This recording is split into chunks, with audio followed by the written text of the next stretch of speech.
Hello दोस्तों, GDS all news channel में आपका बहुत बहुत स्वागत है। तो दोस्तों, आज मैं बताने वाला हूं कि जब आप जीडीएस से एमटीएस पोस्टमैन या पीए में सिलेक्शन लेते हैं तो उसका ज्वाइनिंग प्रोसेस क्या होता है।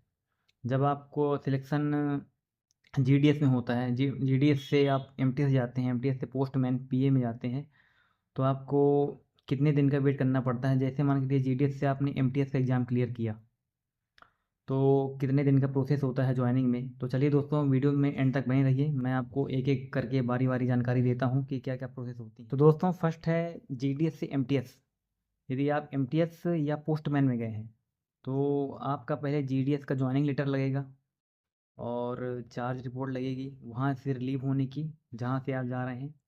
और आपको एक एमटीएस, जब आप जिस भी बीओ में आप काम कर रहे हैं उस बीओ में आपका ज्वाइनिंग लेटर आएगा, जिस डिवीज़न में आपका हुआ है, जिस डिवीज़न में या सर्कल में या आरओ में, है ना।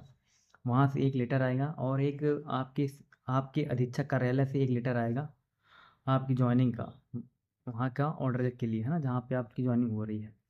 तो आपको रिलीव किया जाएगा, भार मुक्त किया जाएगा आपके अपने ऑफिस से, जब आप जीडीएस में वहाँ पे रहेंगे। और जब आप का ज्वाइनिंग लेटर आ जाएगा, जिस कार्यालय में आपका चयन हुआ है, तो वहाँ आप वो ज्वाइनिंग लेटर लेकर जाएंगे। तो ज्वाइनिंग के साथ आप वहाँ की रिलीव की 4 रिपोर्ट, जहाँ आप कार्यालय में कार्यरत थे वहाँ की 4 रिपोर्ट लेके जाएंगे रिलीव वाली, वहाँ पे देंगे।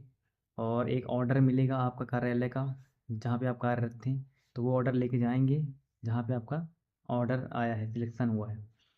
ये सेम प्रोसेस है पोस्टमैन और एमटीएस के लिए और पीए के लिए भी, है ना। तो आप मान के चलिए, जीडीएस से मैं बात कर रहा हूँ फिलहाल अभी, है ना।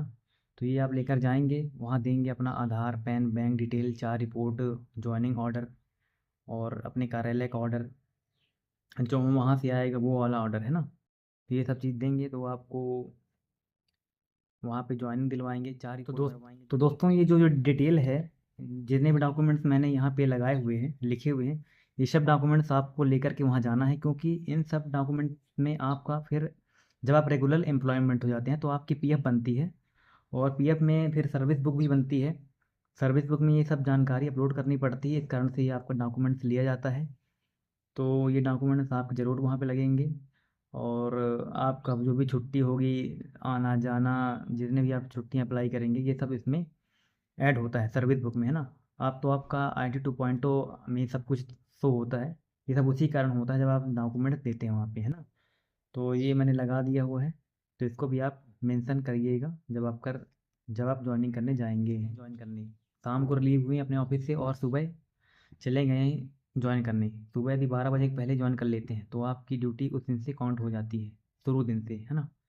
यदि आप 12 बजे के बाद जाते हैं, 2 बजे, 3 बजे, तो आप आफ्टरनून में जाते हैं, है ना, तो आपकी ड्यूटी आधी मानी जाती है, पूरी नहीं मानी जाएगी, है ना।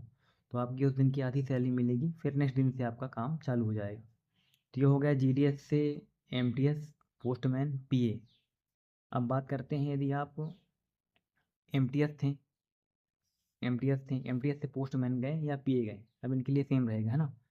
तो आपको एमटीएस की ज्वाइनिंग रिपोर्ट देनी पड़ेगी और एमटीएस की रिलीव रिपोर्ट, जो आप जिस कार्यालय में काम कर रहे हैं, और अपने उस डिवीज़न जाएंगे या सर्कल ऑफिस या आरओ ऑफिस जाएंगे जहाँ से आपका ज्वाइनिंग लेटर आया हुआ है। तो आपका पास पोस्टमैन का ज्वाइनिंग लेटर आएगा, तो आप वो लेटर लेके जाएंगे। और उस कार्यालय का रिलीव ऑर्डर आएगा और रिलीव रिपोर्ट, जिस कार्यालय में आप कार्यरत थे, तो वो सब लेकर आप नई ऑफिस जाएंगे। तो वहाँ भी सेम प्रोसेस यही होती है ज्वाइनिंग की, 4 रिपोर्ट वगैरह देना, अपना आधार, पैन, बैंक डिटेल जो भी है, 4 रिपोर्ट भरना, तो आपकी ज्वाइनिंग इस तरह हो जाती है।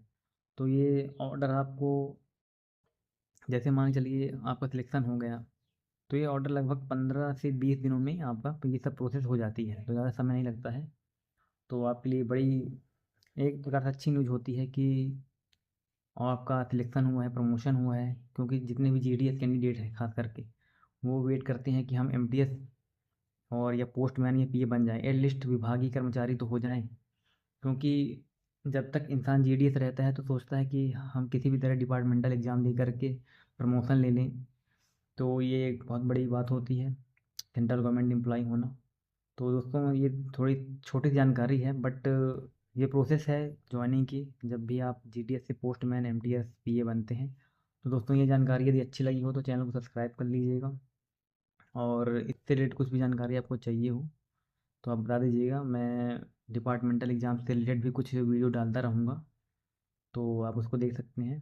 तब के लिए, तब तक के लिए धन्यवाद। मिलते हैं नेक्स्ट वीडियो में।